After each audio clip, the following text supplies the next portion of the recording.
Eleições 2022, faltam 2 dias para o pleito. E o que os dois candidatos mais cotados, então, à presidência, propõem para o agronegócio? Vamos ouvir agora a análise sobre as propostas de governo com o colunista do AgroMais e pesquisador da FGV Agro, Felipe Serigati. Boa tarde, bem-vindo aqui. Fazia um tempinho que a gente não falava assim ao vivo, não é, professor? Boa tarde. Oi, professor, boa tarde. Boa tarde, Simone. Boa tarde, Thiago. Tudo bom com vocês? E do lado de cá também, muito bom poder conversar ao vivo com vocês novamente. Pois é, então temos aí eleição no domingo, o primeiro turno. E aí, né, quais são as propostas dos candidatos, né? Temos um probleminha aí, né? De um lado, porque quando a gente olha os programas de governo publicados, tem pouca menção a respeito do setor, né? E ainda assim, quando tem menção ao setor, em termos de política agrícola, em geral, tem um caráter muito vago. De um lado, teoricamente, óbvio, seria melhor que todas as cartas estivessem na mesa, que todos os candidatos apresentassem suas principais ideias até o dia da eleição, mas, em termos mais práticos, para os candidatos, me parece que você colocar muita carta em cima da mesa pode abrir espaço, né, para que os seus concorrentes façam ataques. A gente já viu isso principalmente, vocês vão lembrar, lá em 2014, quando a equipe da Marina Silva declarou a intenção de fazer a independência do Banco Central, né? Foi triturada na época pela equipe da candidata Dilma Rousseff.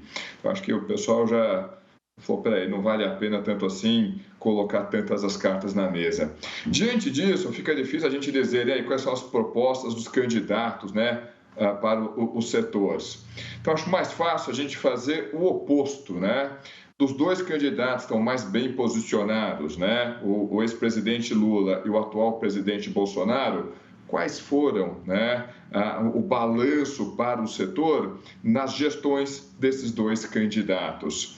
E, antes da gente entrar nesse detalhe, eu acho que vale a pena aqui algumas ressalvas, né?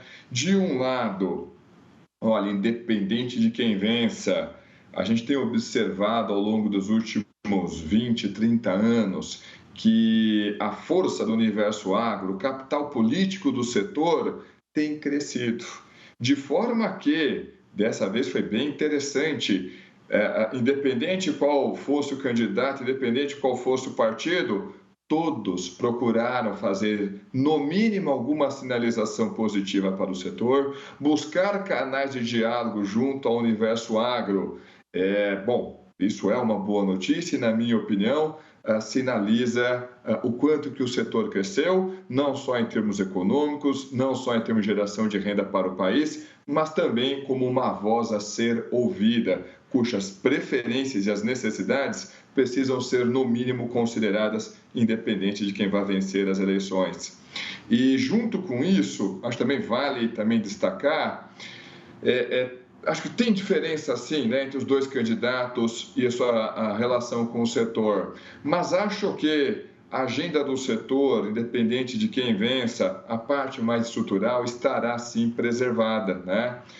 Seja pela força política que o setor acabou adquirindo, o que é uma boa notícia, seja também porque, quando a gente olha para as instituições dentro do governo que atuam mais próximas do setor, por exemplo, o Ministério da Agricultura, o pessoal da Conab, é uma equipe muito técnica, já consolidada, com muita experiência e que tem ali uma relativa autonomia. Então, vamos lá, independente de quem vence, eu acho que vira o jogo completamente para o setor do que a gente tem hoje? Eu acho que não, embora claramente não sejam candidaturas semelhantes, inclusive no seu relacionamento com o universo agro. Professor, e nós mostramos aqui no AgroMais, a Simone vai recordar, acredito que o senhor também, o pessoal que está em casa, diversas entrevistas aqui, por que as pessoas, as principais entidades esperavam aí dos próximos candidatos. Demonstramos também aqui no AgroMais um documento que foi elaborado pela CNA, que é a maior entidade do agro aqui no Brasil, que foi apresentado para todos os candidatos. E nós não vimos que, dentro desses planos de governo, nenhuma daquelas propostas foram inseridas. Isso acaba deixando de olhar com bons olhos para o nosso setor ou, de fato, isso precisa de fazer uma forma diferente de fazer essas emendas chegarem, essas proposições chegarem de fato aí até o possível presidenciável? Então, acho que não tem forma diferente ali de chegar.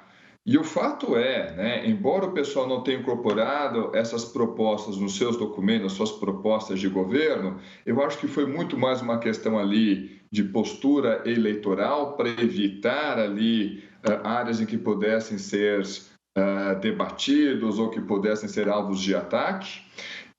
Mas o fato é, gente, todos os candidatos foram procurar, inclusive, ali veículos de comunicação associados ao agro ou fizeram alguma sinalização positiva ao setor. E quando candidatos fizeram ali sinalização negativa do setor, foram criticados dentro do seu próprio partido, dentro do seu próprio meio. Não acho que isso seja mérito dos candidatos, eu acho que isso é mérito do setor.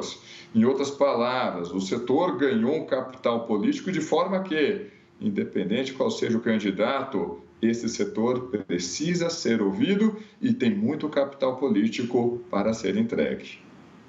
Professor, sobre o plano safra, né? É um plano safra plurianual aí, que possa ser então planejado. Nenhum candidato então falou sobre isso, mas é possível então atender o que pedem as lideranças do agro, ou seja, um plano, né, para se poder detalhar, se planejar mais, um plano plurianual. É possível isso? Pois isso é muito interessante para o setor. Quanto mais for possível reduzir a imprevisibilidade, a incerteza de quais serão as condições de produção nos próximos anos, próximos 5 anos, certamente isso é muito positivo para o setor. Veja que, então, independente de quem for vencer as eleições, vai encontrar um cenário complicado a partir de 2023. Se a gente for lembrar de como é que foram os 2 governos Lula, foi justamente no período em que houve um boom de commodities, em que o mundo crescia, na média, 5,1% de acordo com os números do FMI. Então, gente, foi um mundo ali com ventos muito favoráveis. Quando a gente pensa no governo Bolsonaro, que passou ali por situações difíceis, por exemplo, durante a pandemia, um meteoro que caiu nesse planeta e atrapalhou todo mundo, mas, por outro lado, a gente viu o preço de commodities operando num patamar mais elevado. Agora, o que a gente está enxergando a partir de 2023 é um mundo em desaceleração. E não é uma desaceleração porque caiu um meteoro e a gente vai abrir as torneiras, seja Banco Central, seja política fiscal, e fazer dinheiro chegar na economia. Não. É uma desaceleração que está sendo causada justamente por causa dos excessos cometidos, no mínimo, desde o início da pandemia.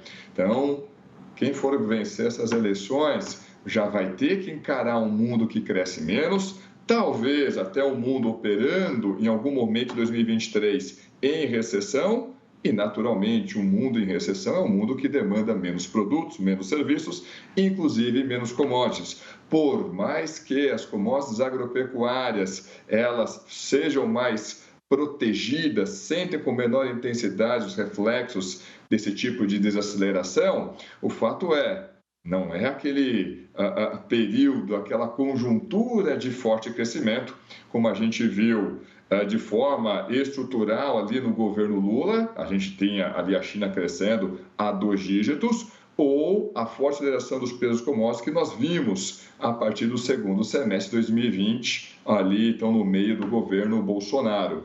Ambos vão ter que encarar um cenário mais complicado. E esse cenário complicado não vem só de fora, a gente tem conversado persistentemente aqui. Então, a restrição fiscal existe, independente do que o pessoal vai fazer com o teto dos gastos, alguma âncora fiscal vai ter que ser colocada ali. Não precisa. A gente viu essa semana o que aconteceu no Reino Unido. Gente, no Reino Unido, a taxa de juros ali dos seus papéis de mais longo prazo subiram fortemente. Por que isso? Porque, de um lado, o governo falou: vou aumentar meus gastos aqui para ajudar as pessoas a enfrentar a crise energética. Do outro lado, eu vou colocar um teto de preço na energia. Peraí, mas uma coisa é incompatível com a outra. E veja que o mercado deu esse puxão de orelha, não numa economia emergente, tem esse puxão de orelha no Reino Unido. Nós estamos falando na libra esterlina que sofreu forte desvalorização. Ou seja, gente, essa restrição fiscal ela existe e quem está imaginando, não, dá para empurrar isso com a barriga. A gente não está mais operando naquele mundo com taxa de juros lá fora, lambendo zero, operando em patamares negativos. Aquele ambiente de dólar barato ficou para trás. Ou seja, você tem uma aversão a risco maior agora. Imagina um investidor. Ele vai dizer, eu tenho um título dos Estados Unidos, daqui a 10 anos me pagando 4%. Por que eu vou me expor a risco? Então, é bom fazer ali direitinho a lição de casa. O que a gente viu, por exemplo, ao longo do governo Bolsonaro, na gestão da Tereza Cristina, foi, apesar da crise fiscal, o setor conseguiu defender bem os seus recursos, seja para crédito agrícola, seja, e na minha opinião é o grande destaque, para o seguro rural. O crédito agrícola e seguro rural, que também sofreram expansão, passaram por uma expansão, principalmente na gestão do Roberto Rodrigues, no primeiro mandato do governo Lula.